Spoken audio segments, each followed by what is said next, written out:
I wasn't sure how to start this video, so we're just gonna dive right into it. I've been hearing a lot of things about the way the accident in my truck happened on October 10th. One of the cases is a car pulled out in front of him and cut him off. The other one is that my truck didn't have the towing capacity to be carrying the trailer that it was. So let's start there. The truck was a 2014 Ram 1500 with an upgraded 8-speed transmission, the upgraded towing package, and a 5.7-liter engine. The towing capacity of that truck is 8,750 pounds. The trailer, the way it sat, was about 6,000 pounds with the amount of water that was in the tank, and fully loaded would have still been less than 8,750. So it was nowhere near the towing capacity limit of that truck. That truck was fully capable of carrying that trailer. On March 12th, I sent him this message. The rotors on the truck have been fine for the last 3 years, and over the last month that you've been driving this truck, they are warped. Also, about an hour ago, a buddy of mine sent me a snap of his speedometer at 93 miles an hour on the highway and you passing him. You need to chill out driving that truck. He replied with, "Understood, I don't have any good reasoning other than I was hungry and wanted to go home. It will not happen again, I'm sorry." Okay, fine. Warning number 1. On May 20th, a different buddy of mine asked if I was on Bayshore Road, the same road that the accident happened on. I said, "Nope, I'm home, but one of my trucks probably is. Is that motherfucker speeding again, weaving through traffic again?" He said, "Cut me off, fucking texting. I thought it was you at first, coming up flying beside me," and I was like, "Oh, look, it's Kyle." And then he said, "Oh, it's not Kyle," and just swung in front of me. So I messaged him again that day. Also, stop driving like an asshole. Another one of my friends today got cut off by you in the truck on Bayshore and messaged me about it. If you get any type of ticket or accident in my truck, my insurance is going to drop you. His reply was, "I'm sorry, I don't look at the speedo, I'm just doing the flow of traffic with everyone a lot of times. That's often 85 miles an hour.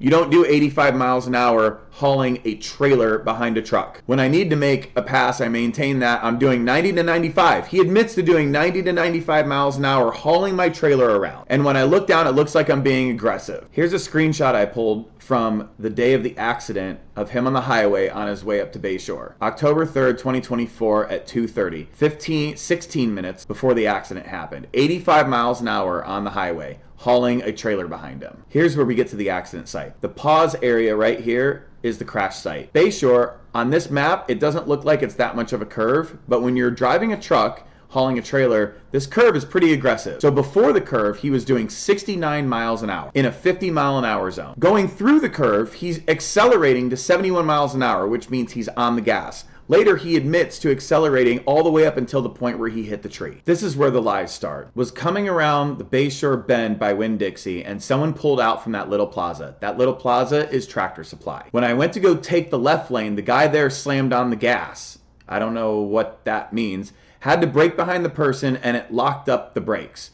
I think no ABS. I just had all the brakes on the truck and the trailer serviced, all brand new, rotors, pads, all the way around, all 4 on the truck, all 4 on the trailer, 2 weeks on September 21st before this accident happened. If you look at the pictures of the road, right before he hits the grass, there's no skid marks. He'd never hit the brakes one time. And in a later message, admitted to being hard on the throttle. "I was full lock on the throttle watching that tree coming." If you're sliding sideways and a car pulled out in front of you, why would you be full lock on the throttle and not full lock on the brakes? I had a dash cam in the truck, a forward-facing camera and a cab camera. Unfortunately, the file was corrupt when I went to go pull the footage of it. However, Tractor Supply has an outdoor camera, not the greatest quality, but it was able to see the accident. And it was able to debunk his claim about a car pulling out in front of him. There was no car pulling out in front of him. There wasn't even a car waiting to pull out. About 5 seconds before he slides off the road, a truck pulls in the parking lot, and then a car passes in front, and you can see my truck slide through the median with all the dirt flying up. Pay attention to the car that's in front of him right before you see my truck, and you'll see that he's going so fast around this curve that sliding sideways through the grass, it almost looks like he could pass the car that was driving on the road right in front of him. This is the area you want to be watching right now. So at 45 seconds, a truck pulls into the parking lot.